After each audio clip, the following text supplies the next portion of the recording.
From the studios of KENW on the campus of Eastern New Mexico University, it's You Should Know, featuring the people and events of Eastern New Mexico and West Texas.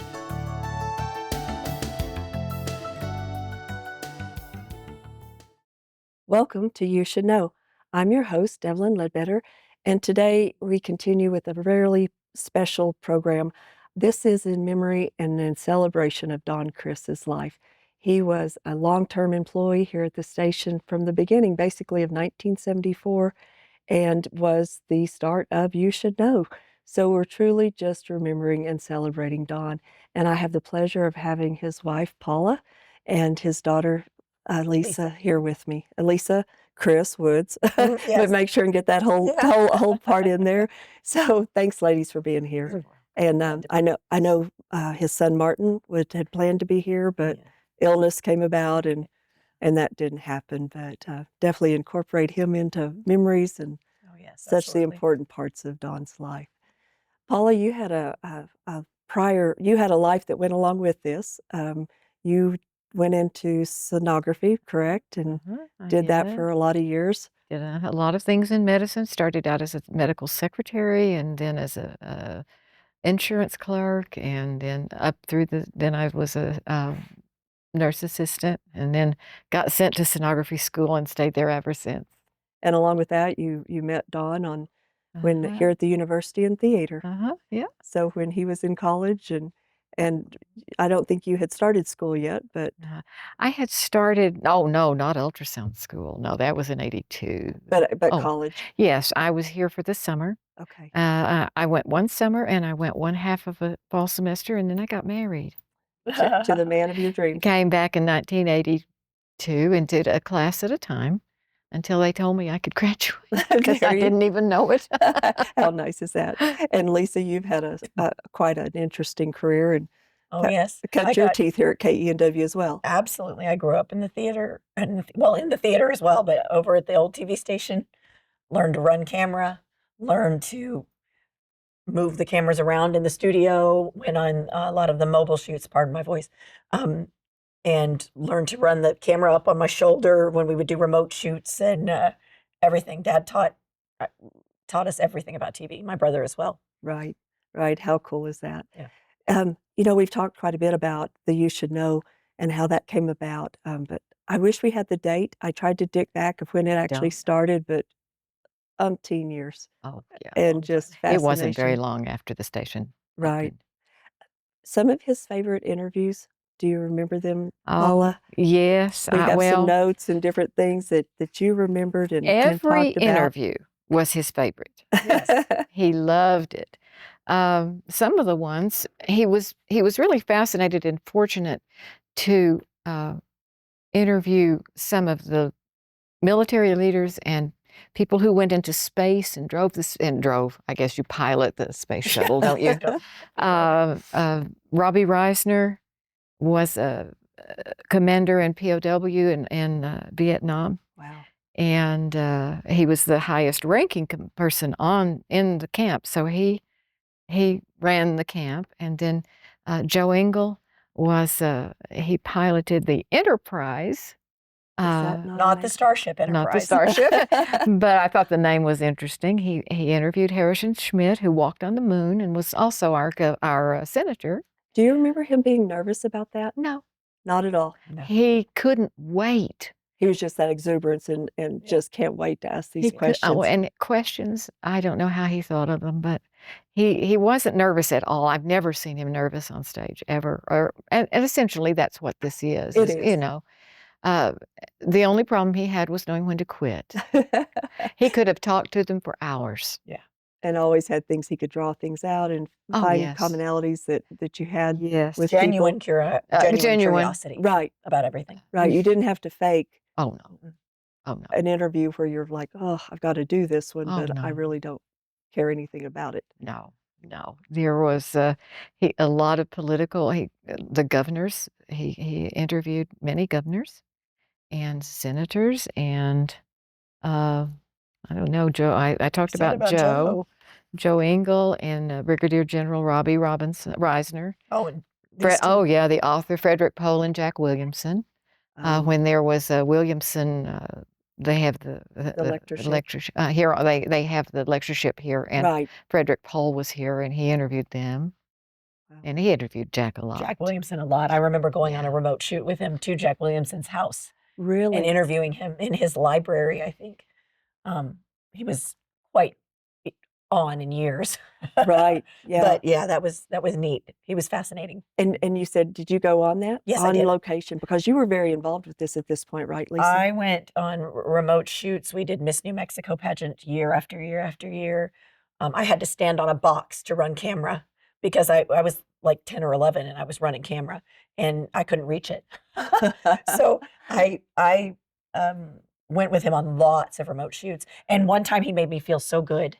We went to do a remote shoot at a dog show in Clovis. Mhm. And I said, Dad, what if we take the camera and we hold it down at dog level and we walk around with the camera at dog level and Oh, record that's like it's fun. a dog? And I'm sure he had already thought of that, but he let me think it was my idea. Well, I So, guess it was. Great minds think alike. Yeah. So how fun. yeah, What a fun it was interview. fun. And who Yeah. doesn't love dogs? Oh, So, who doesn't love dogs? No. well, maybe cat people. Cat No, that's true. We had both growing up. So But you literally went on shoots. One of our alum from here, Ronnie Cox, who became an actor, or was an actor, and then went into some major movies and things. And there's some pictures here, right on set with Ronnie Cox as well. yeah. Do you remember what they were working on, or was that just something? Was it for a You Should Know that they went out to get some footage of while they were actually making a movie in New Mexico? I'm trying or to think because I'm in that something? picture too, and I'm trying to remember what it was What it for. was. It may have been for a segment for You Should Know. Um, I don't know if it was maybe a commercial. Obviously, we don't do commercials at PBS, but Sure. you know, some sort of Like advertisement a premiere for one of something. his movies or Yes, something like at that. the time he was doing that TV series that was a musical. It was Cops, but it was a musical. I can't remember what it's called. And I remember teasing him about it because he had a good natured, he was very good natured, but I don't remember what it was for. Another thing it might have been, David Stone is in that picture, and he was doing a role on a film in Santa The Fe. White Herb, right? And so it may have been something Had to do something with to do During with that. that time. Well, and the Roswell Air Show, right, is another big one. Confederate Roswell Air Show, the Confederate Air Force. They went to Midland, Texas, and Don got to ride in the big World War II planes. This one was Fifi, which flew during World War II, and he was amazed that they drove it from the back. And so they Yes. put him in the front, so he literally had that bird's eye view of the world. Oh, yes. Oh, how exciting. He worked a lot with Dr. Harold Fenner from Hobbs. Dr. With Fenner. the Snell Memorial Foundation with helmets, testing helmet safety. How interesting. Yeah, they went up to New Jersey and did where they had a motorcycle rally, and very concerned about helmet safety. Mhm. Wow. So just an amazing amount of work, and I can't even imagine. I think at this point I've been here a little over 2 years and had, about 80 interviews. So I'm thinking in that time frame, the amount of people. Yeah. Oh yeah. Where did he come up with his guest? Cheryl Borden. Was she the one that was? She was the one who got his guests. She produced, I think that's called production. Yeah. She brought his guests in. A lot of them came in by request.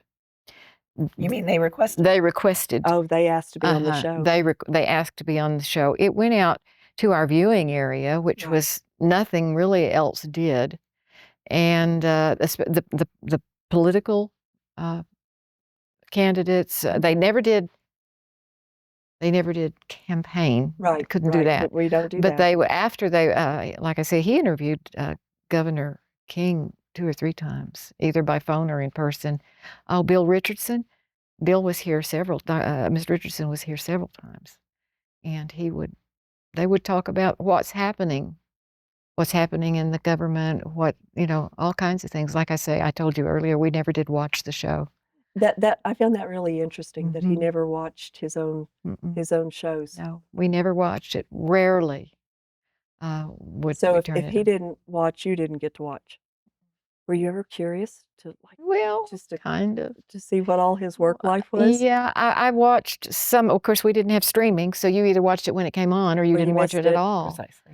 So I knew he was very good at it, Yeah. but we didn't watch it at home. And for a time when I was in college, maybe even before I was in college, I would run camera for the show. And so, So you saw. yeah, I saw a lot of him getting ready and making sure his hair was in place and When he had it. when he had hair, and all that sort of stuff. And so I saw a little bit more of it probably than she did later on. I think it's very hard to see yourself. You become very It is very critical. difficult. It's Oh, very- yeah. and it's- And you go, oh, I didn't know. You I start looked finding mannerisms and Yes. things you have that you didn't realize, and So it's some aren't. probably better not to watch. Some aren't always appealing. Yes. Oh, very true. So, The camera doesn't lie. unfortunately, sometimes, or sometimes maybe that's good too. Oh, well, along with that, I know he did a lot of work that was, there was one on the railroad up at Chama. Uh-huh. Was that one of his favorite pieces? He loved that. He and Clyde went up there. Mhm. He and Clyde went everywhere. So that was kind of his Uh-huh. camera person that went with Yeah, him well, on a lot I of don't know exactly what Clyde did, but he talked to everybody. that. Yeah, he would crew, and the Cumbres and Toltec Railroad was a piece that he really enjoyed doing. It was beautiful. It was in the fall, and he was in the engine and hanging out the window, Oh, getting his footage. So Oh, yes. He'd do just about anything to get footage. and like you said, those cameras were really large. It's Big. not like They today's. were heavy, And so like quite heavy. trying to do that and get Yeah. the shots he and had everything. he had a problem with his neck and had to have spinal fusion after several years because of the weight of those cameras. But he would do anything for a shot. Well, I know later on he would always come in on Creative Living if there was not a student to Mhm. do cameras or whatever. And then also he did a lot with the WPA program, right? Of the He did. murals here in Portales. He really liked that. He did a piece on the WPA art here in Portales, over in the administration building, in the post office, Right. and then filled in the background what WPA was, that Those sort of work thing. programs Work that were put in programs. place during the Uh-huh. Depression. Yes. Uh-huh. So, and And- those are still here in Portales, so people can come and view those. And the look at them. Conscious Dam piece was also done. He went and did a piece on that, he and Martin, talking about the people. It was people needed work, and they put them to work, and it went down into the dam. It's a really informative. Of course, I didn't know anything about it because I'm a native New Mexican, but it was a very good piece. They won a Telly Award for that. How amazing is that? And Martin really, now was that the one he worked on the music? Martin actually did the music? Martin did the music. Is that not amazing? And Yeah. what a great thing to get to work with your children Oh, yeah. in this at the same time. Absolutely. You were talking about a bus safety one that they did that was, Lisa, I remember that you one. were really I involved with remember that. right? I was not very old. I was definitely a kid, but they set up a a train and a bus across the tracks. They were talking about bus safety, Uh-huh. and that train came and ran into that bus and pushed it far. And then they had actors who had fake wounds. They had laid them out all around, and I believe there was there an element of like also first aid? Yes, Yeah, there was it was also a thing for training. people an doing first EMT aid. training. Yeah. So it was a combination. But all I knew was that there was a train hitting a bus, and I thought that was pretty cool. And so literally they did this, and it was for educational, or do you think they maybe made a show out of it as well? I think may have been for education. I don't think they made it. Well, it was it was instructive, just for people. I guess EMTs, maybe bus safety, school bus safety, Drivers, bus drivers. bus drivers, things like that. Yeah. I don't know if they made a show or not. And then you said that there was one that he really liked that was This Is New Mexico. That was one of his first Oh, ones. And what I was remember. it? I mean, I just I don't remember a lot about it. I just remember him working on it a lot, and it was all. You remember more about it than I do. He went all probably. over the state, and brought bits of information about everywhere, and it was beautiful. And he loved that show, and I believe it's been lost. Wow. So probably went Mhm. and had White Sands to Mhm. Yes. Carlsbad Caverns Carlsbad, to the uh-huh. Pueblo in Taos. Didn't Yes. he win some sort of award for that too in Santa Fe? Oh, I think so. I think he won some That's sort of award for that as well. He did Balloon Fiesta, obviously, more than Mhm. once. And just love that. Oh, he loved that. Did you know I've never seen it? Have you not? I've never Oh, seen no. it. But I think he did 2 or 3 on the Balloon Fiesta. It went all over everywhere. He really enjoyed the state and the natural beauty and where we have so much variety. Well, and I know he was avid in photography Oh, yes. because, he would always come in and share pictures of flowers or butterflies, and that was something we had in common and just could Yes. find the When he passed away, I downloaded 8,600 pictures from his phone. Yeah. He and was, most of them were probably nature. yeah. A lot of them. He had such a good eye, and Mhm. he was always talk about the Z axis, not access. In pictures and thinking about the depth of the field Right. and all that stuff. And he had an eye for it, and it was ingrained in me so much that when I lived in Africa for 4 years, and when we would go on safaris, my kids and my husband would have to remind me to put the camera down because Oh, I was thinking about the I shot was that being and you dad. weren't I was seeing it basically channeling my dad.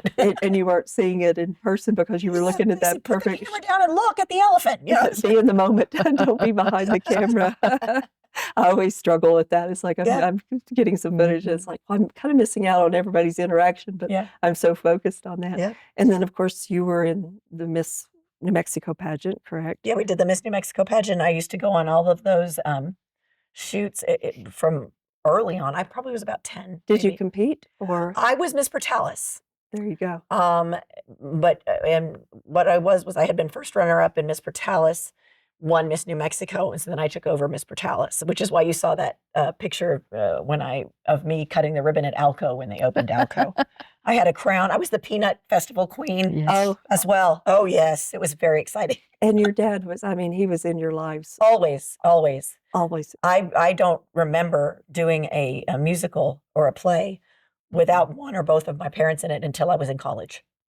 And him giving guidance, and I'm going to guess he was always very patient and kind with people here. Oh my goodness, Was it yes. the same way Yes, with you very guys? much so. I was the disciplinarian and Don Were was you? the entertainer. Oh, He was the fun parent. He was the fun parent. he could make up a story like that, about anything, and just have whether it was his own children, or then when we started having children, and all that, he could just keep them transfixed, and whether it was a room of 2 kids or 400. Mhm. Well, and I believe there's a picture here of him. Let's see, there's one of you guys. You're dressed up That was the in bicentennial. the bicentennial, but there's one of him reading to Where did you that one go? kiddos that's on here somewhere. Well, But where did it literally, you go? guys are laying in bed, and he's making up a story because. Yeah, it's right. Right Is that- there. Oh, Yeah, okay. yeah. And there you it is. even had your puppet on this one Yes, yes. there. I started with puppets early, and because but you're a ventriloquist as I well. am. I am. And Dad was, I mean, I can, so much of the stuff that I've used in my teaching and also in performing came straight from Dad. Mhm. Being able to make up something quickly, being able to do things on the fly as far as being in front of people, and not having fear about being in front of people.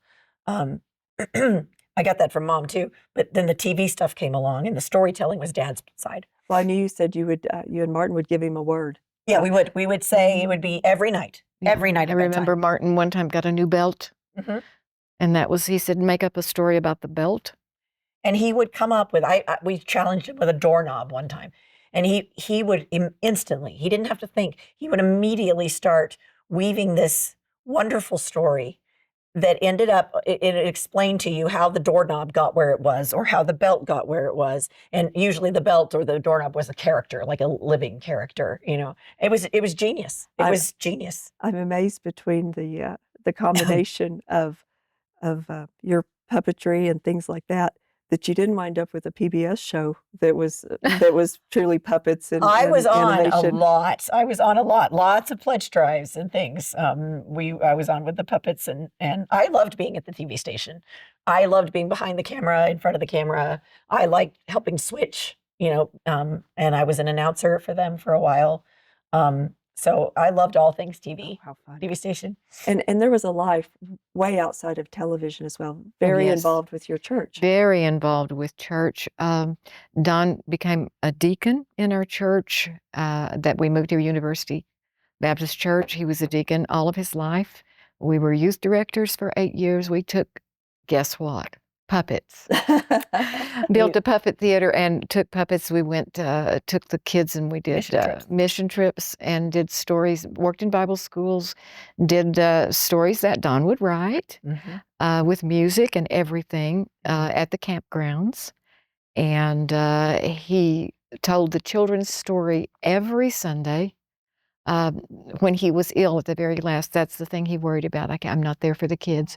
He absolutely loved children. Well, he did children's time. I bet He there's did no children's telling what story. he drug up to the And front. he could always, he could take anything and make a, teach the kids like an analogy, right? Principle and an analogy. Every, Absolutely. our house was full of things. I did share them with some of them with a young man who teaches the children's story and pastors a church out at Pleasant Hill, but no, not Pleasant Hill. Never mind. And you shared that he was not a religious man. He was not. When you met. When we got married, he was not a Christian, and God fixed that.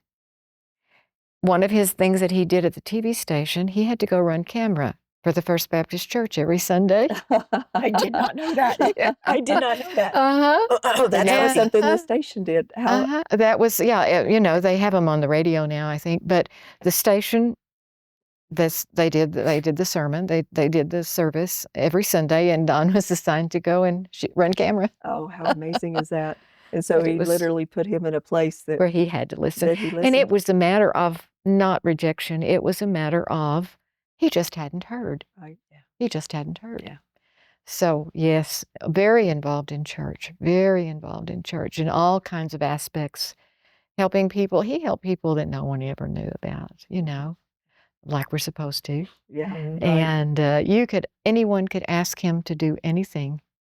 And he would do it. Oh, yes. No matter what it cost. Well, and everybody probably remembers him as Santa Claus. Oh, yes. And that was a really big deal. And I know there's there's one right here. A Santa Claus picture. He was Santa for years. I ran across a picture when we still had the skating rink. Mm-hmm. He did a party there, and he was a skating Santa. He rode in on a tank. He rode into the children's home. A helicopter. Oh, yeah. And then the fire truck in the parade every year. The fire truck every year, and it got to where he couldn't climb up to the big one, so they put him in the beautiful picture of him, and they made him a place in the back of the pickup truck. The fireman did. And I remember one of the last pictures of him still doing the parade. He did the last parade before he passed away. He did. Got sick shortly after that. Well, and something else you said, he even went to people's homes. Yes. And was hired out as a... that's one of the pictures I have. Well, yeah, and he never took money for it.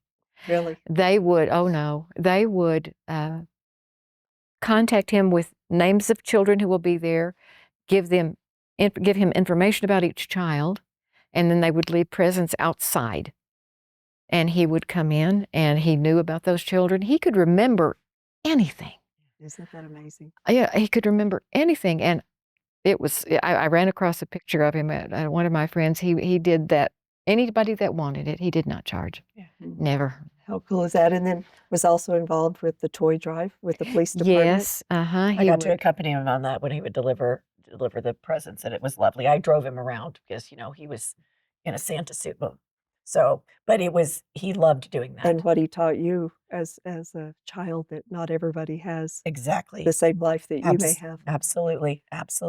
So those moments just kept going. And then, of course, his support of the Friends of Music here at the university. And I believe this may be from the Pops concert. That was from Pops concert.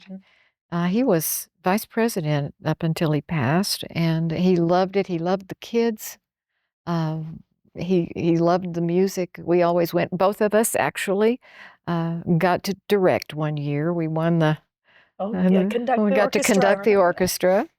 He got 1 year, and I got the other. We still have the batons. Trivia contest, right? Yeah, it was music trivia. And then, of course, all the activities that involved with. I believe this one was Indiana Jones at your prom. Mhm. So Yeah, he anything did. He like did that? stuff for the kids' proms, and then he went to schools. He came to my classroom many times, or my whole school. That one right there with the fire, the fake fire. He was Uh-huh. at my school in the Woodlands, which is in the Houston area where I live. And he was what was he doing there? I can't remember. Teddy Teddy Roosevelt, Roosevelt. and then here he is. This is In when my he was classroom with your as Johnny classroom. It's Appleseed. Johnny Mhm. Appleseed. And I'm going to guess that this is something at the church, maybe an Easter Yes, service the or something. Methodist Church, they used to have the Last Supper, and each of the apostles would have a monologue, and they did it for several years. I believe Jan Smartnick directed it, and they did it several years. And he was Andrew every year until the last year, and then he was Peter. But he would. I ran across his monologue the other day, How fun. and then over there, he was another prom that was Mr. Spock, because the TV station allowed the equipment to go so that they could beam the kids in. Oh, how fun. And then, of course, the Big Bird. We can't leave that Oh off. no! This So- was my favorite because my dad would dress as Big Bird. My uncle sometimes would.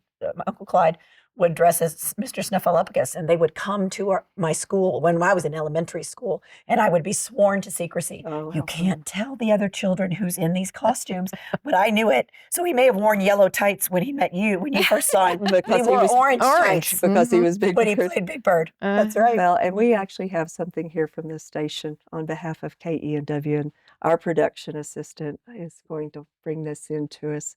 Oh, But this is something that we want to go from KENW to be with your family. thank you. And I just know this is something that he lives on in all of our memories and so many people that he impacted. And we thought that this was the most fitting thing Oh, It is. thank for you. that to go It's with lovely. you and Thank your you so family. much. Thank Oh, thank you. Well, thank you for sharing Dawn with us for Oh. all these years Thank I you. tell you, you could have a series of his life. Yes. Yeah, Well- thank you so much. This is beautiful. Well, it definitely is well Thank well you deserved so and much. a very minimal gift that we can do. But ladies, it's been a pleasure, and thank you for reminiscing and bringing Don's life back to life. He continues on in all He of us. does. He does. So He really does. Thank you. thank you, Thank Paula. you. Thank you so much. You're welcome. Thank you. We appreciate it. And for all of you watching, thank you. And we will see you next time. Cheers.